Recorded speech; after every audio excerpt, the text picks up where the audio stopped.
You, John Fitzgerald Kennedy, do solemnly swear I, John Fitzgerald Kennedy, do solemnly swear that you will faithfully execute the office of President of the United States that I will faithfully execute the office of President of the United States and will, to the best of your ability, and will, to the best of my ability, preserve, protect, and defend the Constitution of the United States. preserve, protect, and defend the Constitution of the United States. So help you God. So help me God.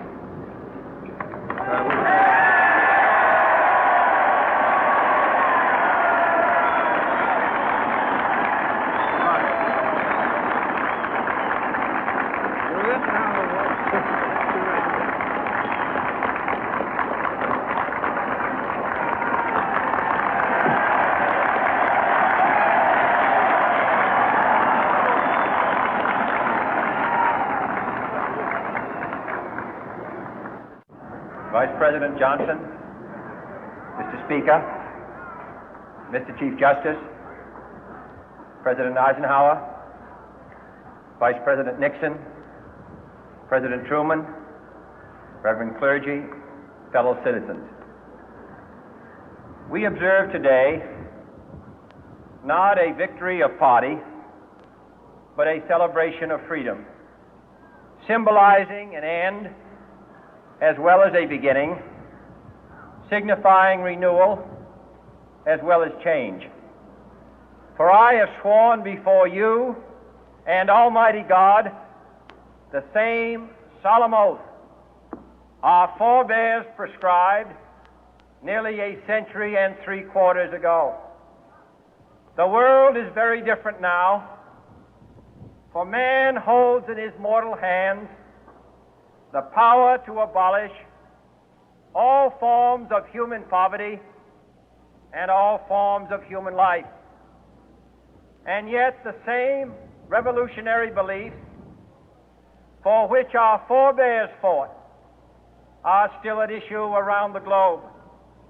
The belief that the rights of man come not from the generosity of the state, but from the hand of God.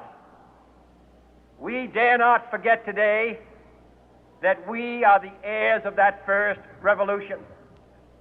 Let the word go forth from this time and place to friend and foe alike that the torch has been passed to a new generation of Americans born in this century, tempered by war, disciplined by a hard and bitter peace, proud of our ancient heritage, and unwilling to witness or permit the slow undoing of those human rights to which this nation has always been committed and to which we are committed today at home and around the world.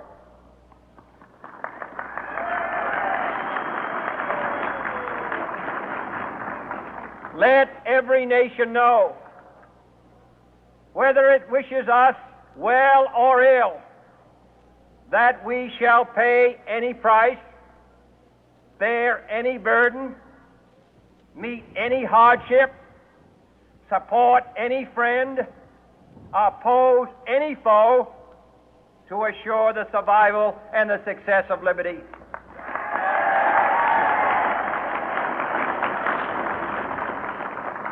This much we pledge and more. To those old allies whose cultural and spiritual origins we share, we pledge the loyalty of faithful friends. United, there is little we cannot do in a host of cooperative ventures. Divided, there is little we can do, for we dare not meet a powerful challenge at odds and split asunder. To those new states whom we welcome to the ranks of the free, we pledge our word that one form of colonial control shall not have passed away, merely to be replaced by a far more iron tyranny. We shall not always expect to find them supporting our view, but we shall always hope to find them strongly supporting their own freedom, and to remember that in the past, those who foolishly sought power by riding the back of the tiger ended up inside.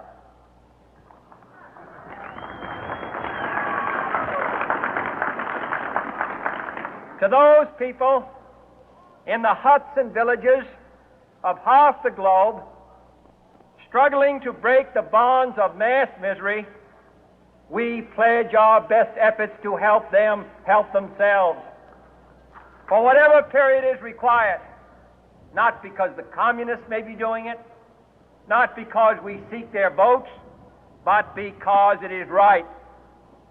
If a free society cannot help the many who are poor, it cannot save the few who are rich.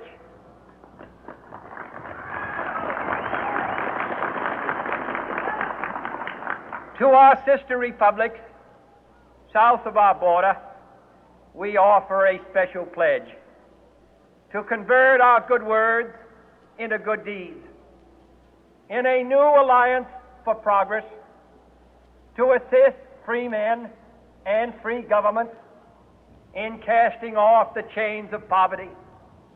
But this peaceful revolution of hope cannot become the prey of hostile powers. Let all our neighbors know that we shall join with them to oppose aggression or subversion anywhere in the Americas.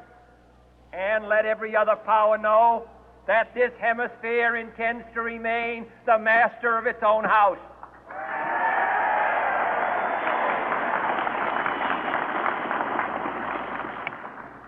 To that World Assembly of Sovereign States, the United Nations, our last best hope, in an age where the instruments of war have far outpaced the instruments of peace, we renew our pledge of support to prevent it from becoming merely a forum for invective, to strengthen its shield of the new and the weak, and to enlarge the area in which its writ may run.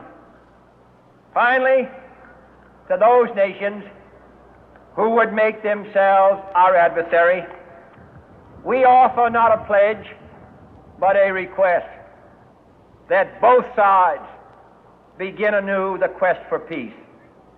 Before the dark powers of destruction, unleashed by science, engulf all humanity in planned or accidental self-destruction, we dare not tempt them with weakness, for only when our arms are sufficient beyond doubt can we be certain beyond doubt that they will never be employed.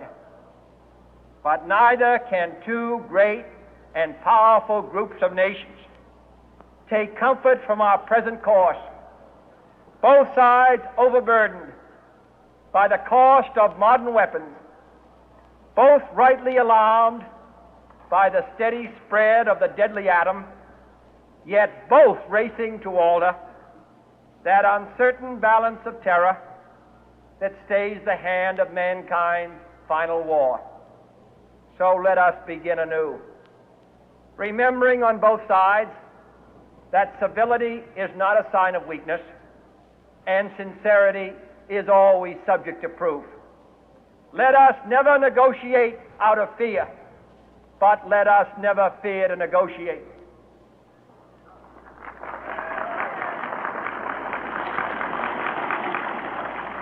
Let both sides explore what problems unite us, instead of belaboring those problems which divide us. Let both sides, for the first time, formulate serious and precise proposals for the inspection and control of arms, and bring the absolute power to destroy other nations under the absolute control of all nations.